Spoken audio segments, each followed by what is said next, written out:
No helicopters have been procured for me to go to golf course. Thank you. I've never said he wasn't a great politician. I'm just saying he's a officer. It's supposed to be an interview. How'd you play out there today? Well, I found the conditions challenging, mostly because there's no grass on the golf course, but there never has been. I'm thinking about the swag bag, and I had high hopes for the swag bag. When you got 3 crevices on the green, your course is trashy.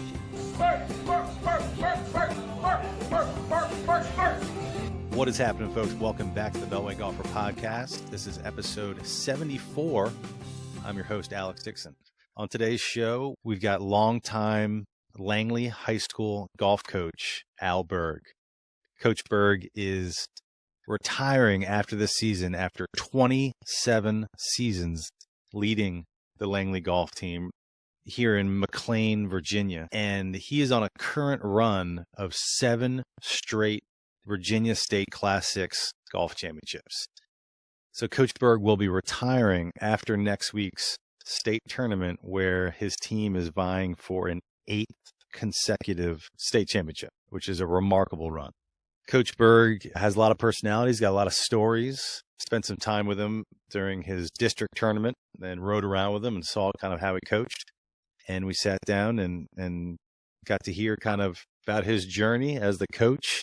And he reflected on some players, on some stories, some anecdotes, some of his opinions on high school golf. And it was a lot of fun. It was really great to get to know Coach Berg a little bit. And I hope they bring home their 8th straight title here next week. This is coming out before the state tournament. They just won their regional tournament, which is kind of the second round of their playoffs out at Bristow Manor. And so in a week or so, we'll know if he's won his 10th overall state title in 27 seasons at Langley High School. So a lot of fun to meet Coach Berg. Hope you enjoy listening to our conversation. Coming up, by the time this comes out, we've only got about a week or so left of signups for the Silver Dollar Shootout Beltway Golfer event at Mount Vernon Country Club on October 23rd. Still got 10 or 15 spots available. Trying to sell this thing out. If you're listening to this and you're wondering about whether this event is for you, it's for everybody. We got handicaps of all ranges signing up for this event. We've got a competition. It's a 2-person better ball, but it's going to be casual. It's not the most serious competition. Some people are going to be taking it more serious than others. We are giving out prizes for both net and gross, but there's going to be giveaways. There's going to be breakfast. There's going to be snacks. There's going to be a huge barbecue buffet after the event. We're going to have a golf auction where we've got all kind of foursomes being auctioned off. We've got memorabilia being auctioned off at the event, raising money for the MS Society, which funds research for multiple sclerosis, which is a very important cause for myself and my family. Anyway, it's going to be a fun day. I encourage anybody who's listening to this or anyone who's on the fence to sign up. Get any questions, reach out. But sign up. Monday, October 23rd, the Silver Dollar Shootout at Mount Vernon Country Club in Alexandria, Virginia. For more information or to sign up, go to beltwaygolfer.com. Click on outings or the Silver Dollar Shootout. It's going to be fun. Sponsoring this podcast is Union Green. They've been our sponsor for a while now. We've been playing the Union Green golf ball for a while and enjoying it. I've been playing their pin drop golf ball for a while now, which, it's an inexpensive golf ball. It gives you everything you need. High trajectory, long, grabs the green. I love it. No complaints. And I've been using it for a while, and I actually played Bristow Manor about a month ago, shot my low round of the year using the pin drop. So I'm a fan, and they sponsor this podcast. So go to uniongreen.com. They've got specials on their website. Buy any 2 pieces of apparel, get a free dozen of their T-Bird golf ball, which is their distance ball. And you can enter Beltway Golfer 20 at checkout to get 20% off whatever you order at uniongreen.com. Their whole message and vibe we can get behind. It's all about playing local golf, playing municipal golf. We are public golfers here at Beltway Golfer. I'm a public golfer. I know I'm hosting an event at a country club, but I'm not a country club member. Our events are more to give public golfers the opportunity to play some private courses around the DC area because there's so many of them. But Union Green's a great sponsor. You can also find them on social media. At Golf Union Green is their handle at most of the different social media platforms. Check them out. UnionGreen.com. By supporting Union Green, you're supporting this podcast. Again, Beltway Golfer 20 at checkout will save you 20%. We'll get to the podcast. I'm recording this intro on Friday morning of the Ryder Cup. So as I'm recording this, the U.S. is down 4-0 in the Ryder Cup. We'll see how that shakes out by the time this gets posted. But cheering along. Did not wake up at 1:30 in the morning to watch session 1, but maybe we'll do that for Saturday. We'll see. Or just stay up. I don't know. But excited for the Ryder Cup. Wish it was longer. It's only 3 days. Don't think it'll ever move to 4, but yeah, the Ryder Cup, so much build up for it, and it goes by seemingly in a blink of an eye. Anyway, hey, let's get to the conversation with Coach Berg, and best of luck to him at the state tournament down in Harrisonburg next week. I hope you enjoyed the podcast. Episode 74, Coach Al Berg of the Langley HS Saxons. Enjoy. So we had a fun time at Herndon. I got to ride around with you and see how you coach mid-round a little bit in round 1. But let me ask, so yesterday was round 2 of the I don't even know, how do you refer to it? The Liberty District playoffs? Yeah, Liberty District tournament. Liberty District tournament. So how did yesterday go? How did round 2 go? Well, it went fine. We ended up winning by 32 shots. Have you, that on paper, that sounds like an awful lot. I mean, have you come to, is that kind of at this tournament? We've done pretty well at the district tournament. I can't remember we really had a close one. One year we won by 68 shots, but it was goodness. But we had everybody in the 70s yesterday. We had one of the subs came in and shot 75. So we did pretty good. It was pretty solid playing. It was beautiful weather. Couldn't ask for 2 nicer days. It has been. It's been a beautiful week here in the DC area. So I got a quick question. My questions might be all over the map, but when you win, like yesterday, you won by 32 strokes, and you won, you just mentioned by 60 something before. It's high school golf, it's public high school golf, but is there any, animosity is not the right word, but from other programs and other coaches when they're getting, when you're winning by that much? One of the most gratifying parts of my tenure at Langley is that typically I've heard more than one coach say, if we didn't win, we're glad that you guys did. Our kids have traditionally been very, very sociable with the other players. The kids kind of know each other. They play in tournaments, so they're friends to a great degree.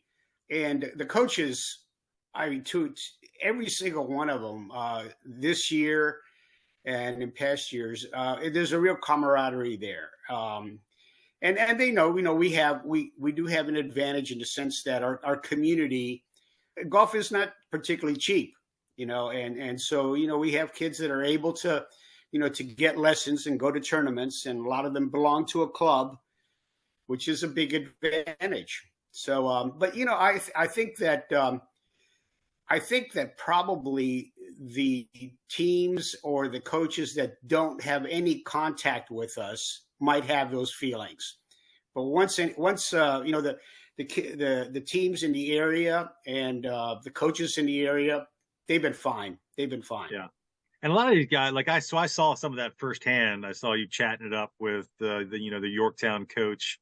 And I think the Washington Lee coach maybe. But, everyone seemed to really get along. The Yorktown coach said he's been coaching over there for 17 years. You've been at Langley for 27 years, which we're going to talk a lot about. But I saw there was even some, talk of, writing recommendation letters for even players on other teams when they try to go to college. Absolutely. And stuff like that.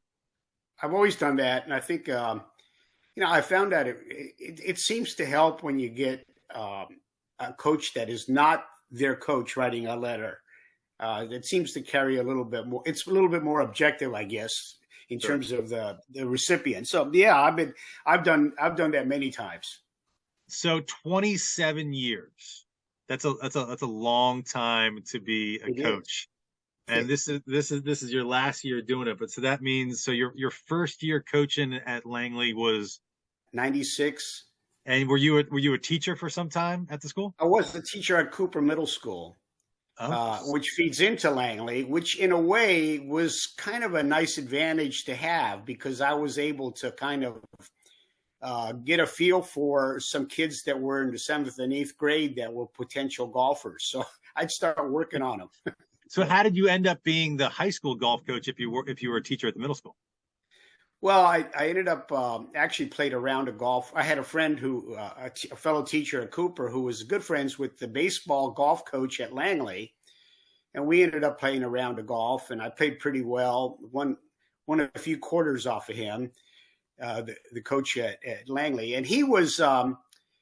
I think his emphasis was baseball, and I think he was ready to kind of look for an out there. So I got a phone call from Langley, say, "Hey, are you interested in the job?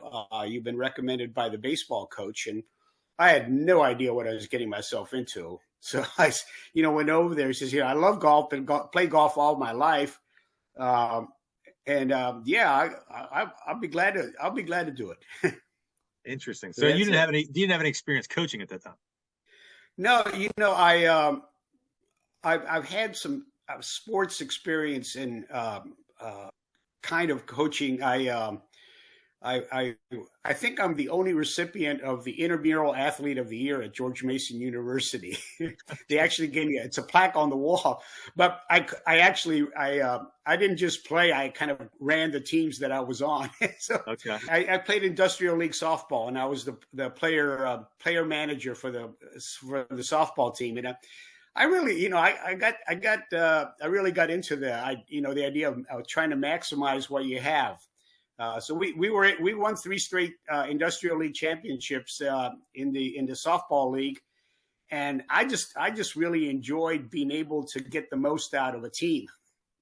Well, yeah. Well, it sounds like your personality. So you joined. Was there much of a program? Yeah. What was the Langley golf program? How were they doing before you joined?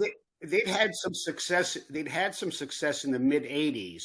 I think they either won back-to-back championships or they won 2 out of 3 back in the mid '80s. But they really hadn't done very much since that time.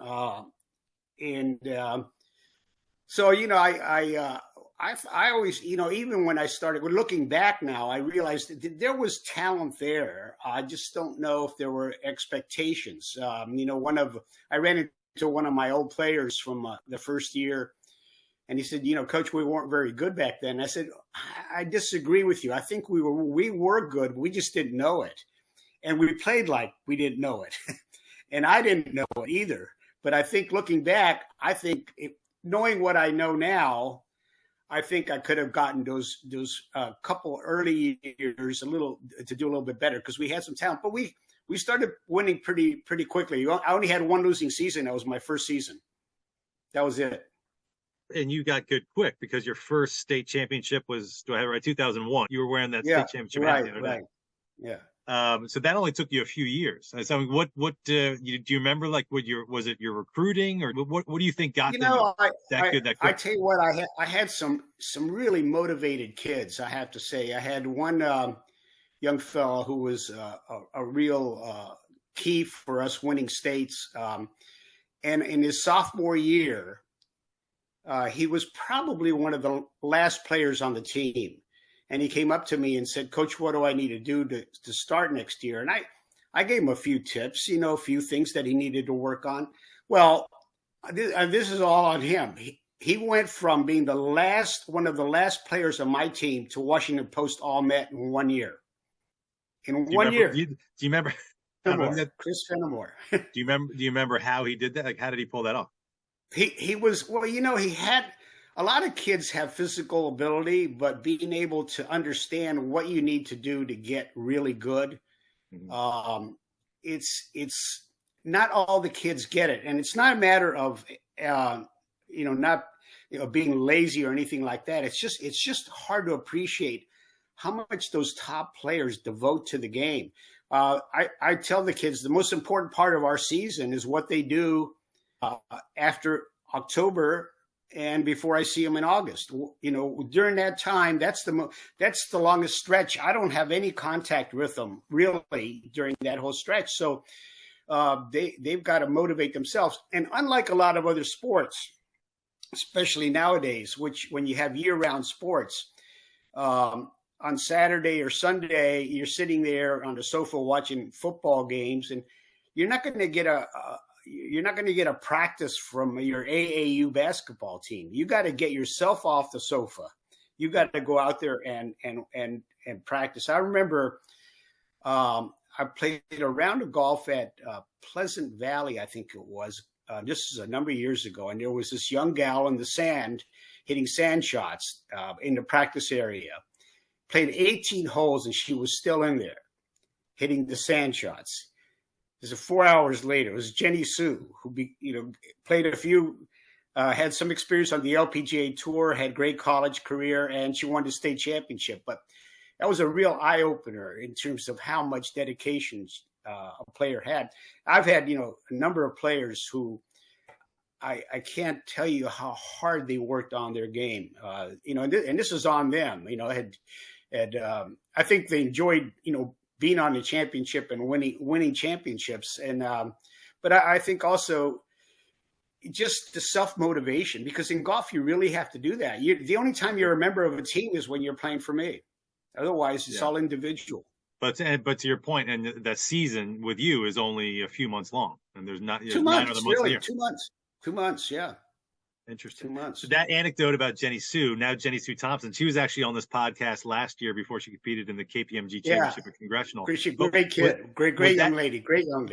Was that anecdote from when she was in high school or more recently? Yeah. Interesting. Yeah.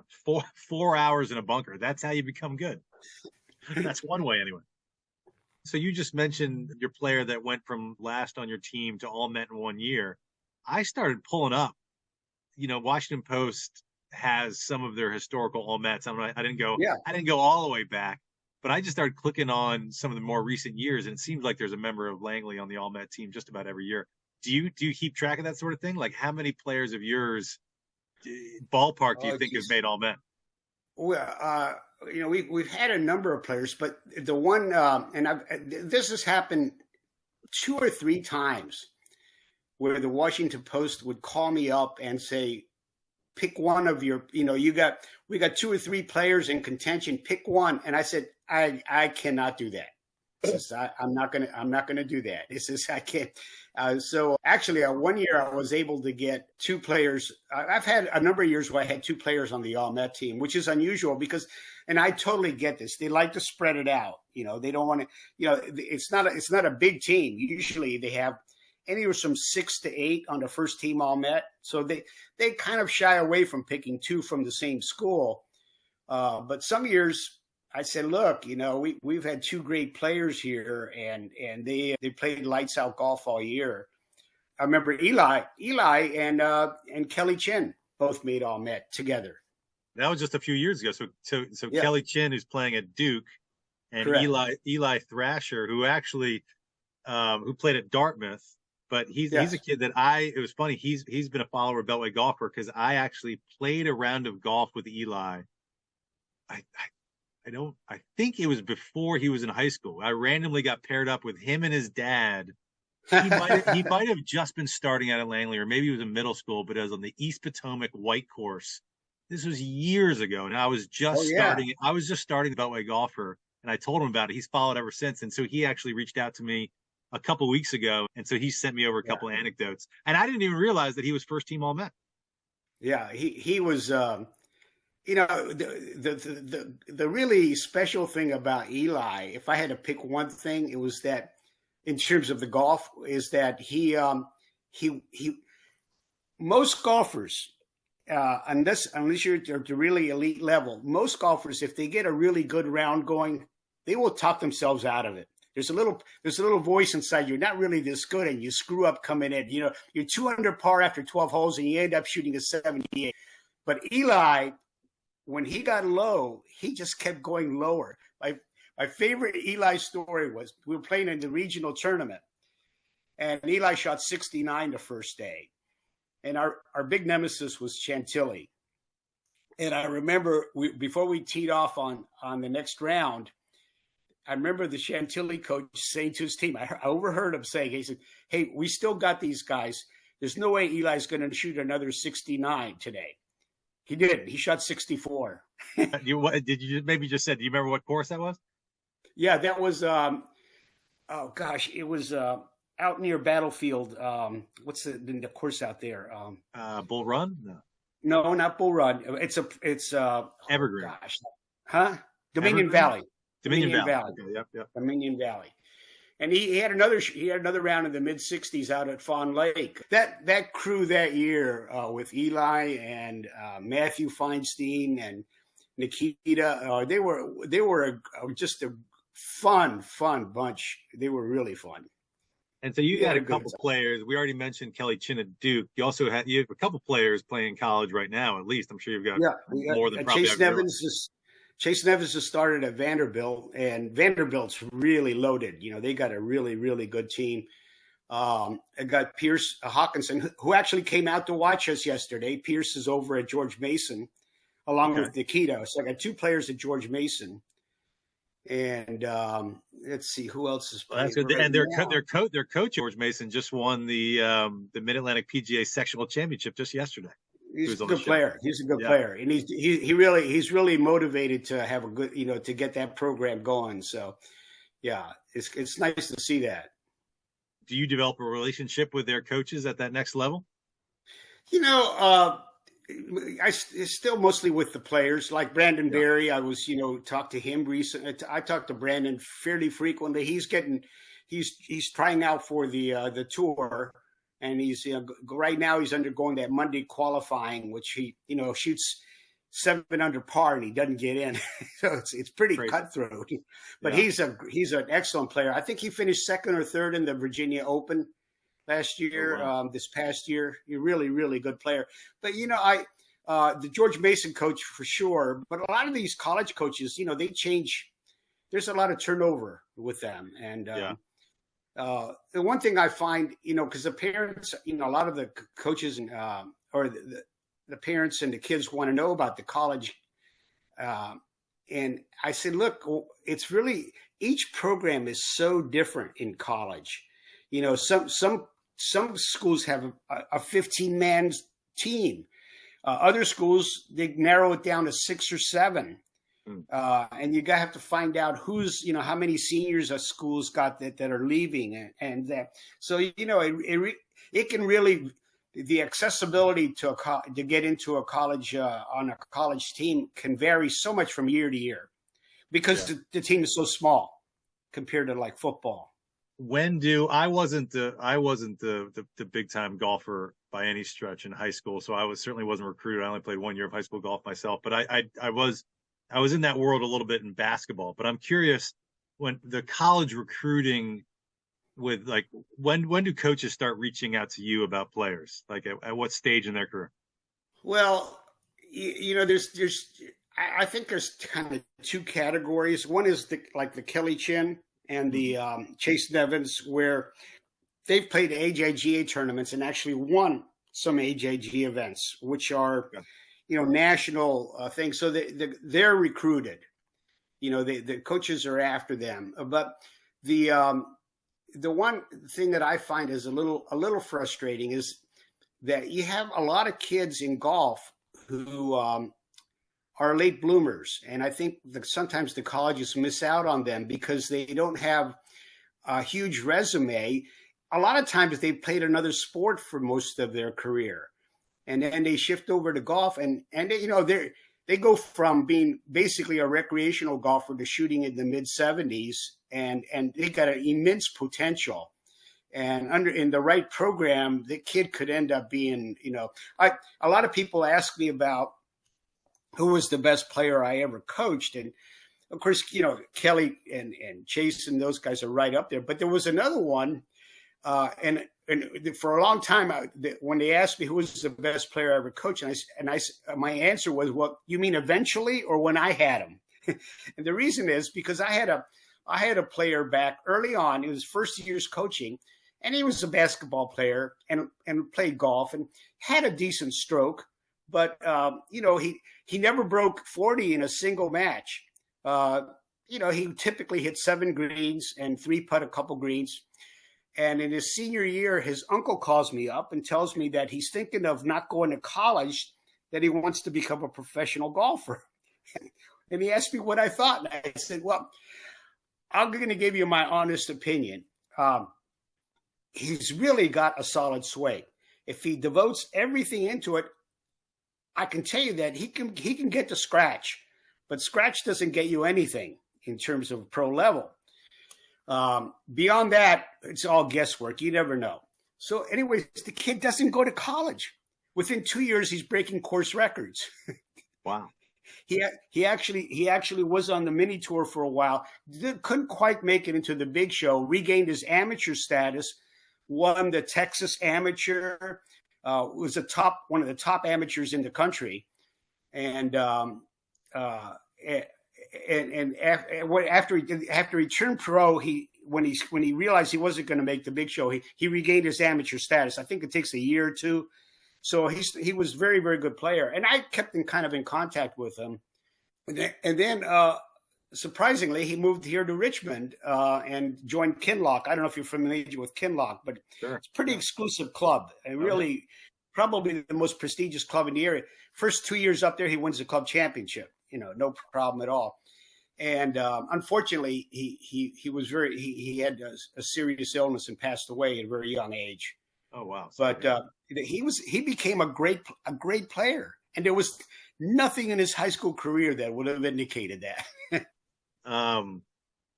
Did you? If I missed it, did you mention what was that gentleman's name?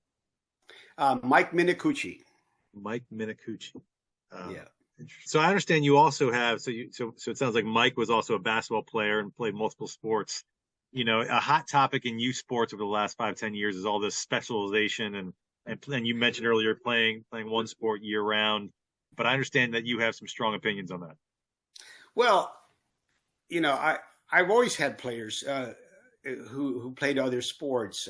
Eli, we talked about Eli. He actually didn't just play 3 sports. He actually was a starter on 3 varsity teams, which was really extraordinary.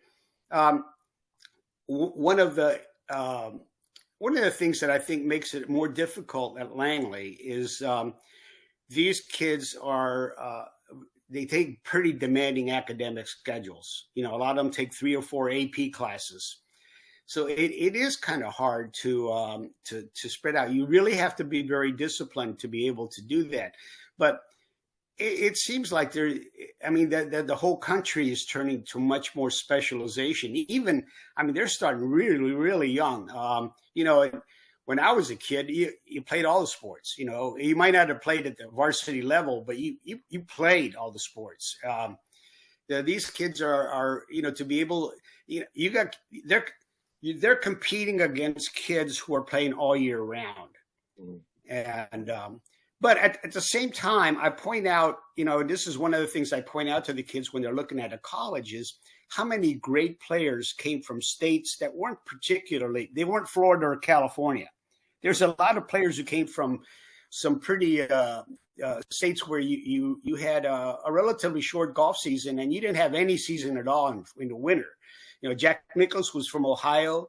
Arnie was from Pennsylvania.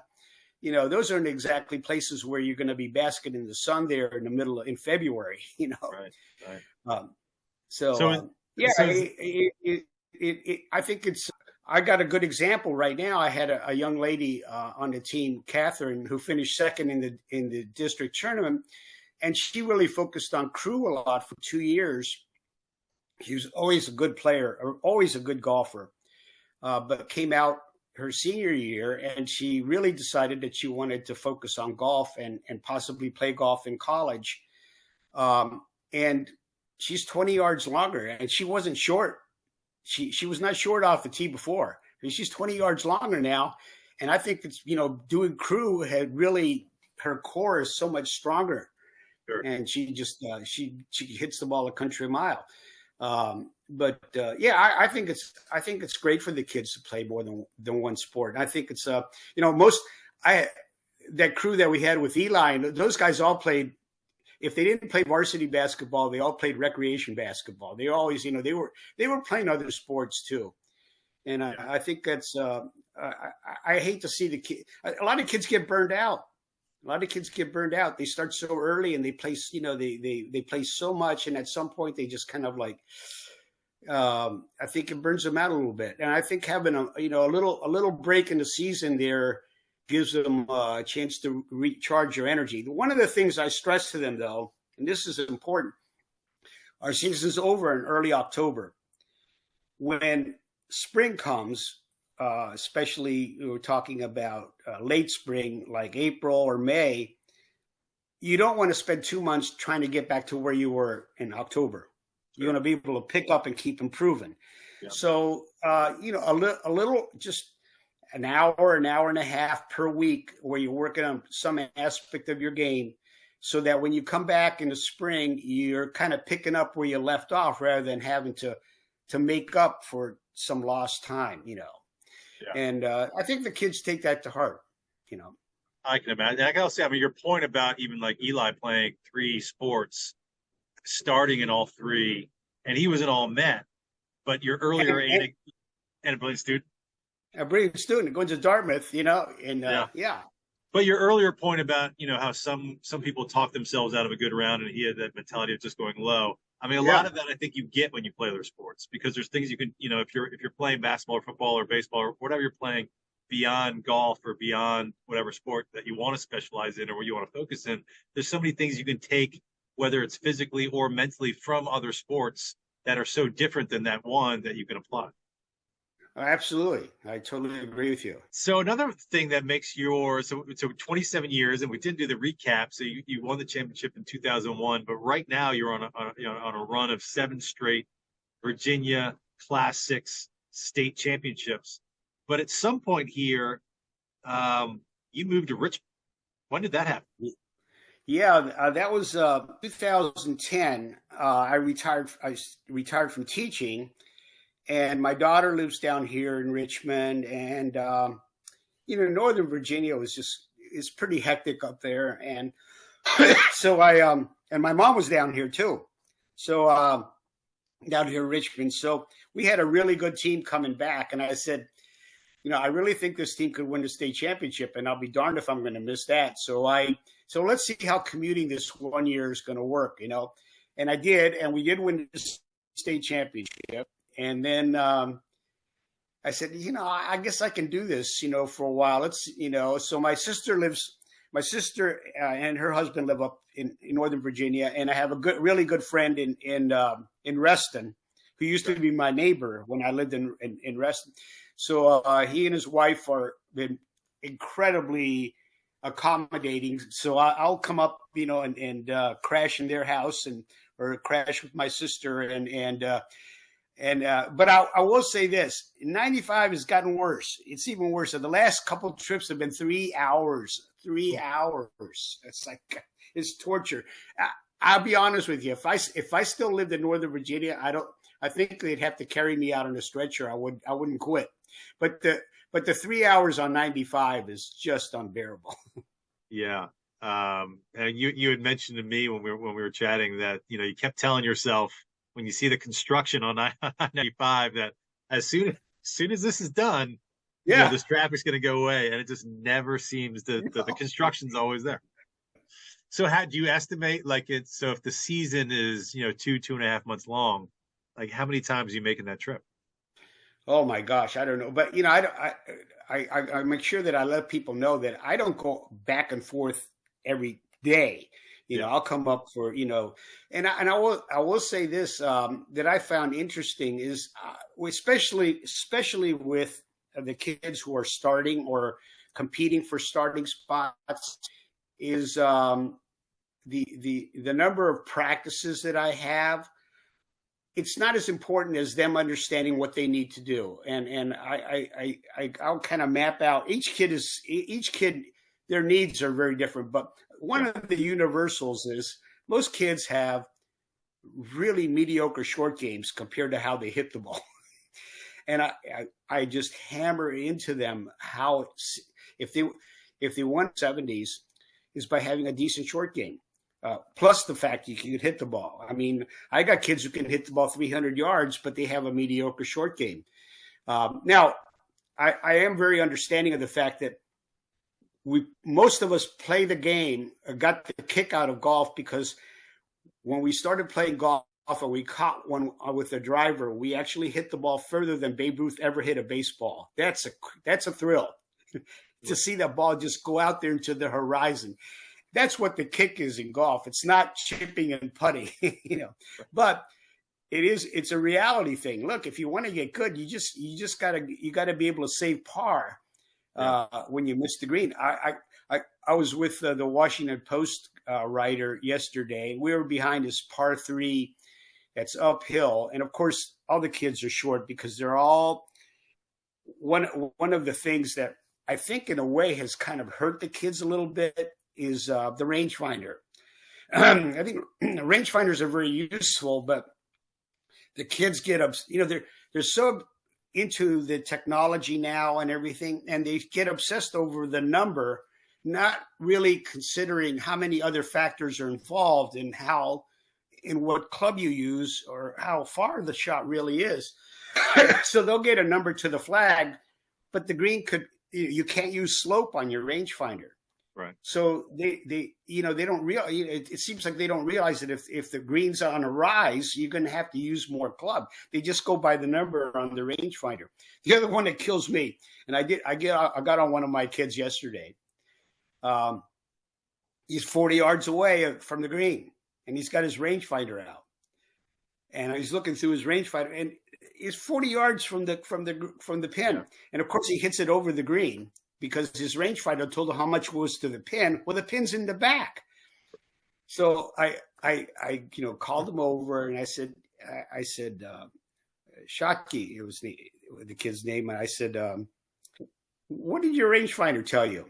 Because it looked to me like he had about 38 yards. And he said, it's 40 yards, coach. And I said, so what did you do with that number? What does that number mean to you in terms of how you hit the ball? He couldn't give me a good answer. And he says, it's a feel shot. You got to look at the pin.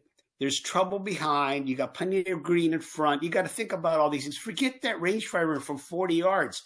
But you got kids, they'll be 20. I was telling another coach this, and he told me he's got a kid on the team who uses his rangefinder on the green.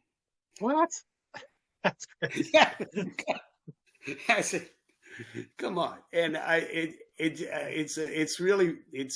said, Ben Hogan didn't have a rangefinder. Now I got no problem with knowing the distance in yards, but you got all these other factors to consider. Sure. Yeah, absolutely. So, course management's going to be a biggie at regionals because Bristol Manor is a course where you really have to be smart how you play out there because there's a lot of trouble. So you've won, you had told me yesterday, so you've won 8 total state championships, 7 in a row. 9. We've won 9. 9. My team's won 9. I apologize for shorting you on there. But do I have it right? You've 7 in a row right now? Correct. Yeah. So you told me how it got a little bit easier when they changed from 3 divisions in the state to 6, which makes it a little bit easier that there's, you're playing, there's 6 different titles with 6 different divisions versus 3. Yeah. However, 7 in a row is still 7 in a row. It's still, that is incredibly impressive.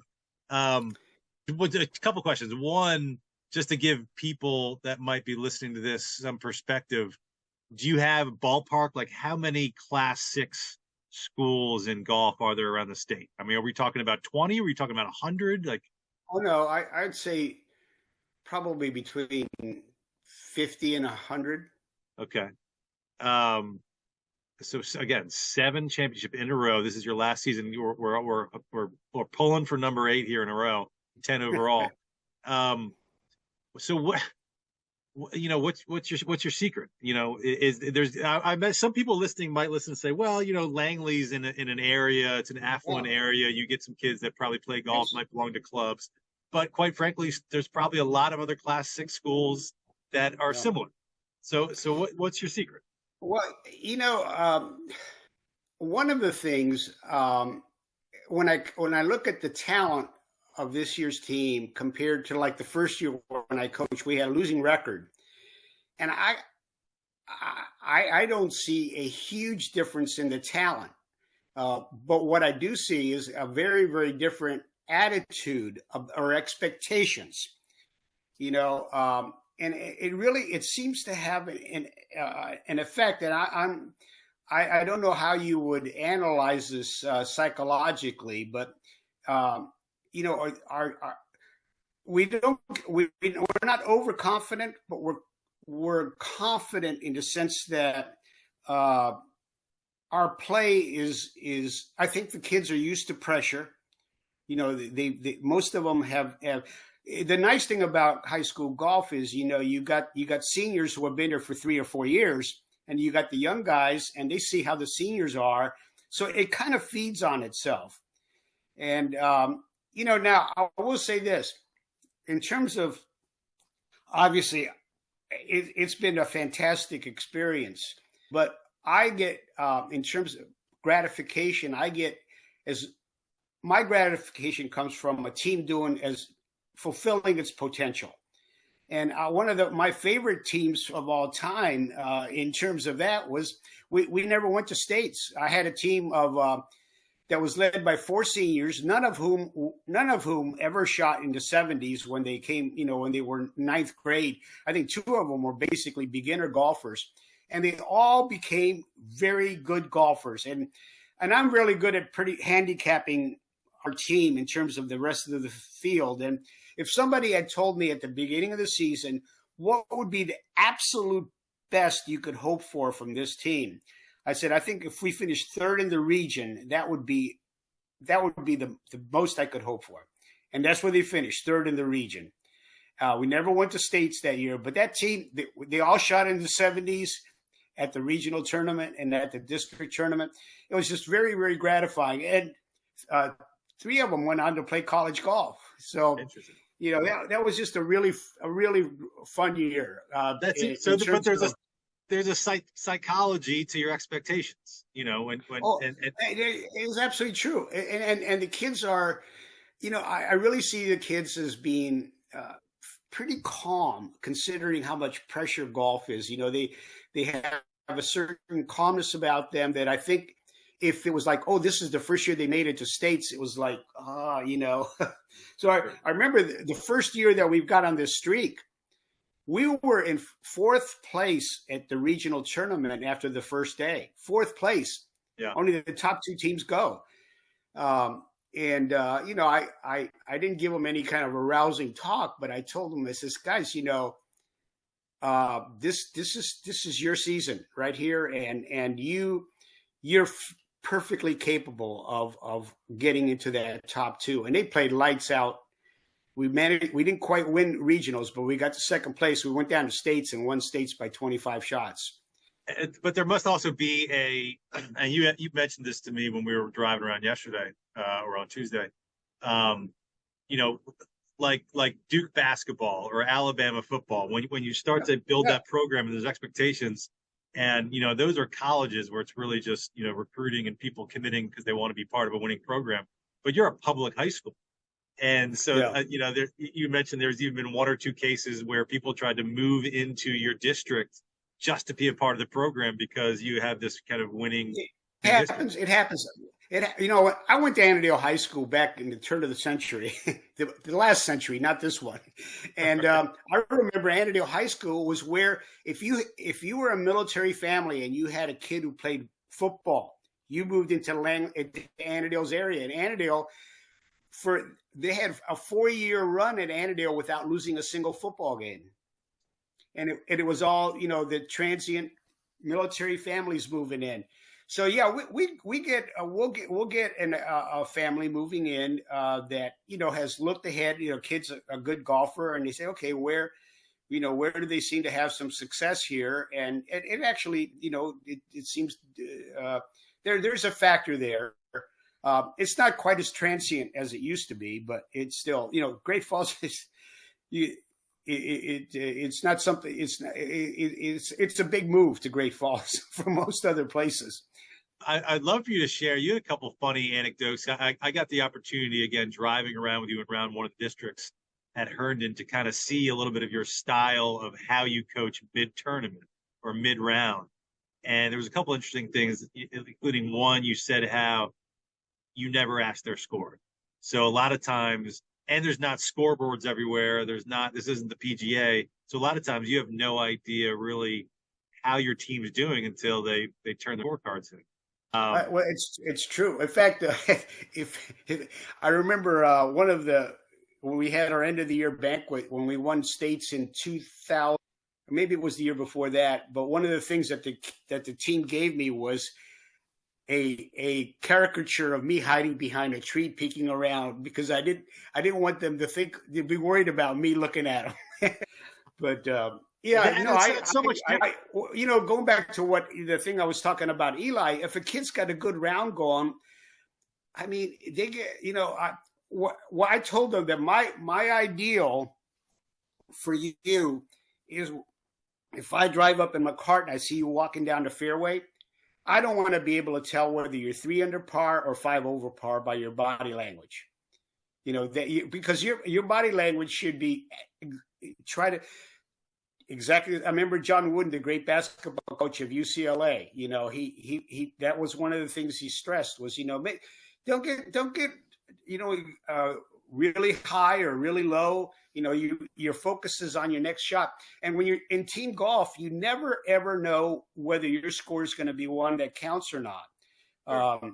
I tell them the story about Deep Run winning a state championship that about 20 years ago.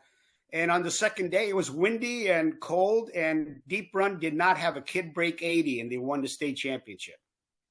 So, some days you need to, the number is just the number. It's relative to what everybody else is shooting.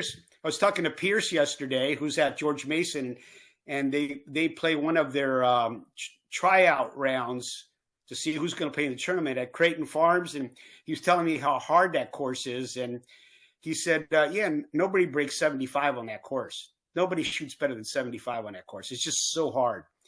I said, well, that's your expectations. They're looking at a number, but the number can vary depending on the conditions and the course you're playing.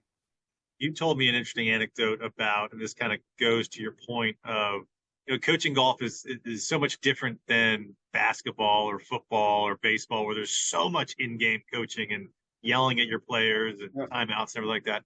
But I forget the kid's name, but he was in the state tournament, I think, and you had he shot a 9 and an 11 on a scorecard. Oh yeah, it was Austin Johnson, and this was the first year that I took a team to state tournament. We were in a regional tournament, and he started the second day shooting 4 pars and then a 9 and an 11.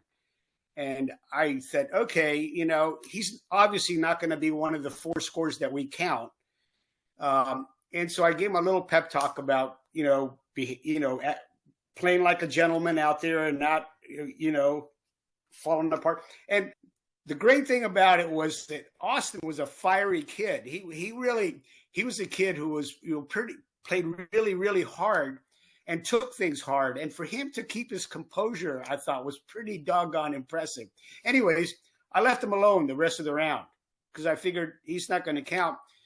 And he was a senior, so he's on the 18th hole. So I said, I'll walk in with Austin. So I went out and met him, and I said, how'd you do, buddy? And he said, I hung in there all right, coach. So I looked at his card. He had 4 pars, a 9 and 11, and then ran 12 straight pars. He had 16 pars.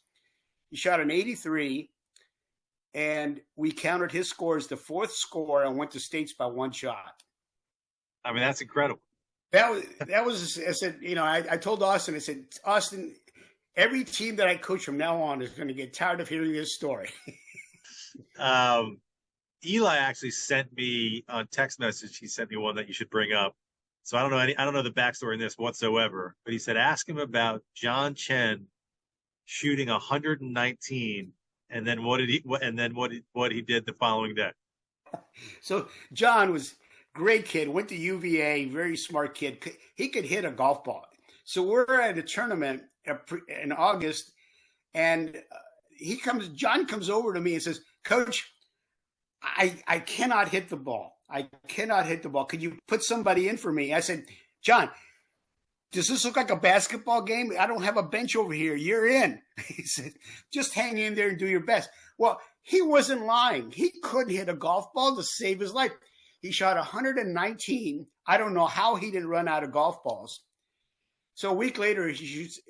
The next match we have, we're at Twin Lakes. He shoots a 76. Wow.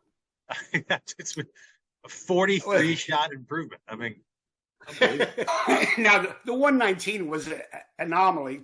Sure. I mean, he was a decent player. He could definitely, but I don't know where that he wasn't lying. He said he couldn't hit the ball. I thought Eli was going to was when you said John, I thought it was going to be John Schindler. So John was a really good player. He actually won the men's club championship at Trump National.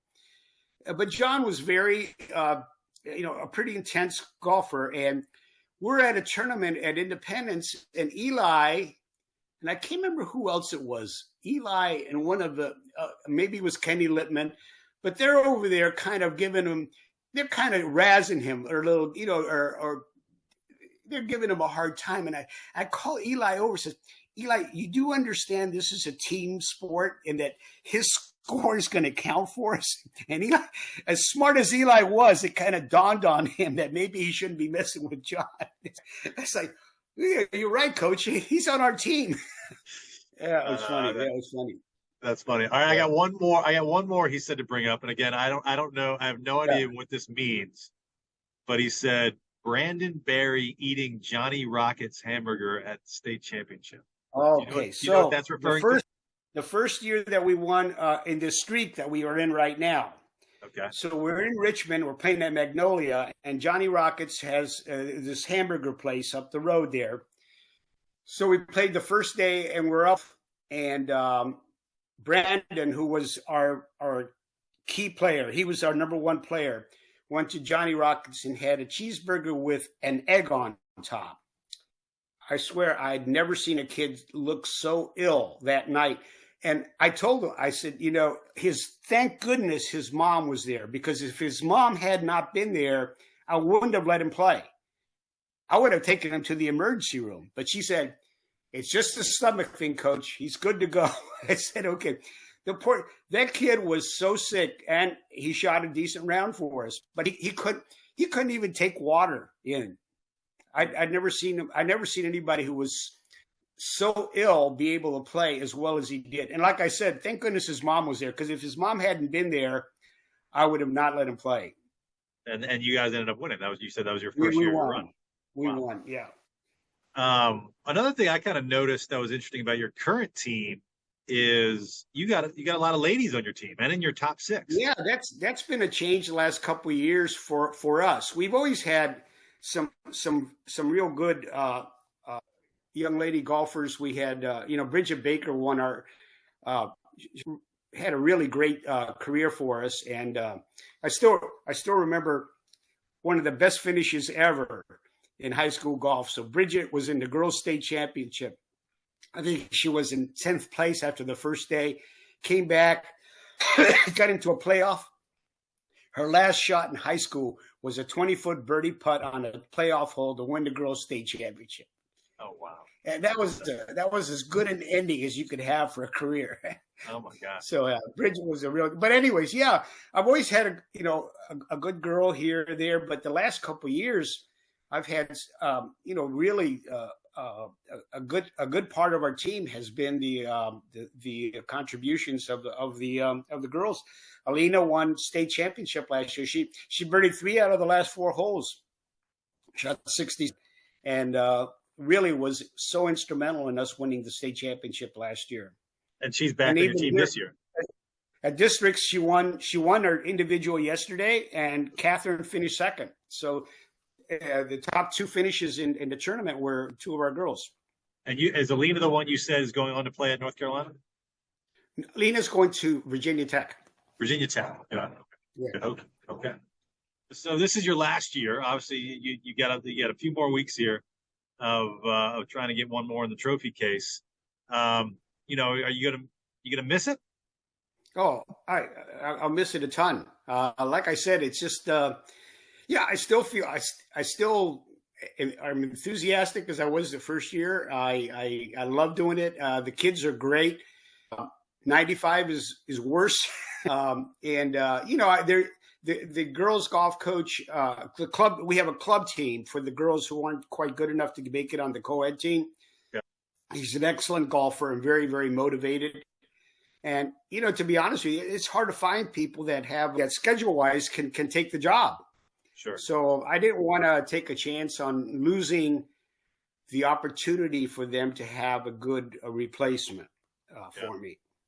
I'd like to see the program keep going well. I tell you one little funny story that I always love.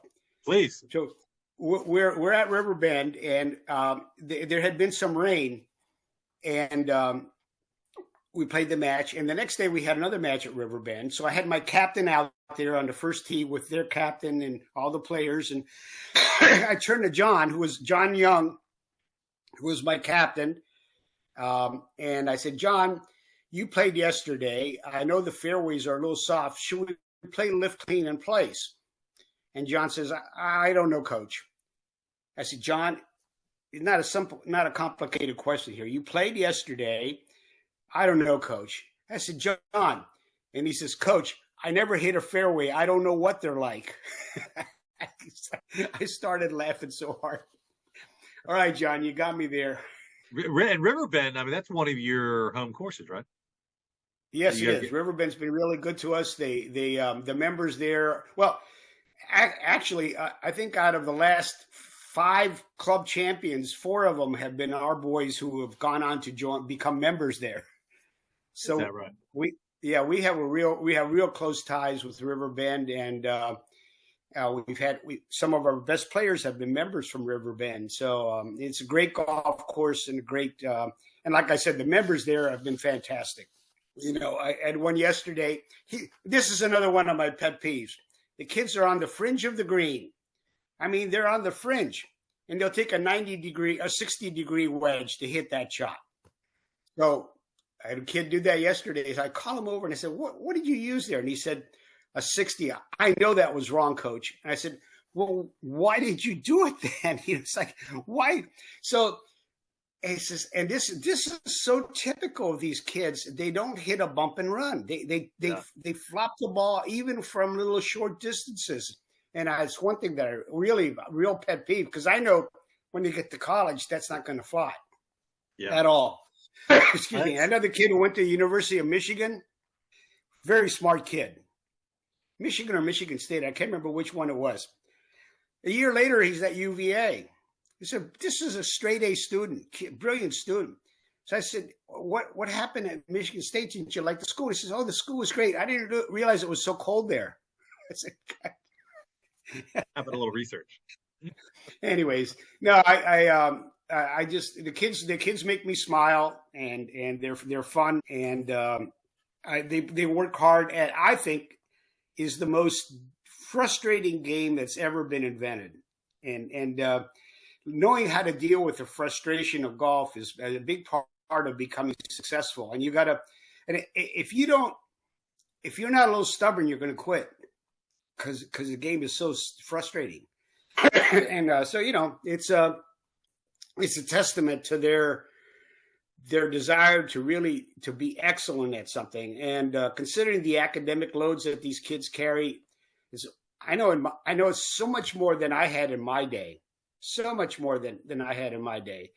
The AP classes that they take and how they're able to schedule wise to keep the game going. But it's been a really gratifying experience. And I don't think it's going to hit me until probably next August. That's just when it'll hit me that I'm not doing it anymore.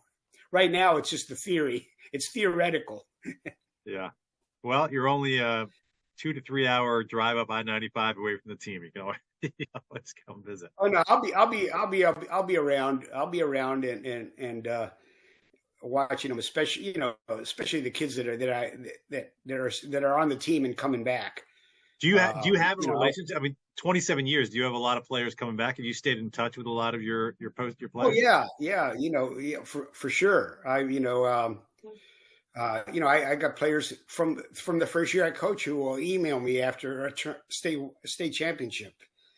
So we keep in touch, and when I've been to weddings of players that I've had, some of them have kids now, which makes me feel like, oh my gosh, this is really something. I've maintained some good friendships from parents and the families of these kids. But I think they look back on it as a really fun experience that they've had. And I said, look, it's hard for you to appreciate, but when you come back for your class reunion and you go into the gym there and you see state championship banners up there all over for golf, it'll be a great reminder of what guys were able to accomplish. And 7 in a row is an all-time record. And Virginia golf has been around for like 75 years. So, that's an all-time record. Nobody's touched that. So I don't imagine they will anytime soon either. Well, let's see. We'll see. But like I said, if somebody asked me yesterday, I said, look, if we play our best and somebody beats us, my hat's off to them. Robinson will give us a real fight this year. Yeah, that's one of your biggest competitors, your best teams. Yeah, I think so. Robinson's very good. They're a little bit deeper than they used to be. They've always had some really good players, but they haven't been quite deep enough. So this year, I think if I had to pick our biggest threat to the streak is going to be Robinson for sure. I'm sure there's tons of other stories we could bring up. It sounds like you've got, even just looking at all Met teams, you've got a litany of players that have gone on to the next level and some incredible teams. I think your run has been incredibly impressive. I want to congratulate you on your run of state championships and wish you nothing but the best over the next few weeks and this run. I appreciate it, but I always tell people I feel like I've been handed the keys to a Ferrari. My goal was not to mess it up. We'll end it there. Congratulations again. And thank you very much for sharing some of your stories and a heck of a career. Oh, thank you. I appreciate it. I don't have a good golf game, but I don't really care. I'm a regular dude living in DC, and I want to know about DC-centric golf stuff. If you can tell me something that I don't already know, then that is great for me. I don't want the regular stuff. I want exciting stuff. I want different stuff. I don't want stuff I can't hear elsewhere. But I want it to be about DC golf.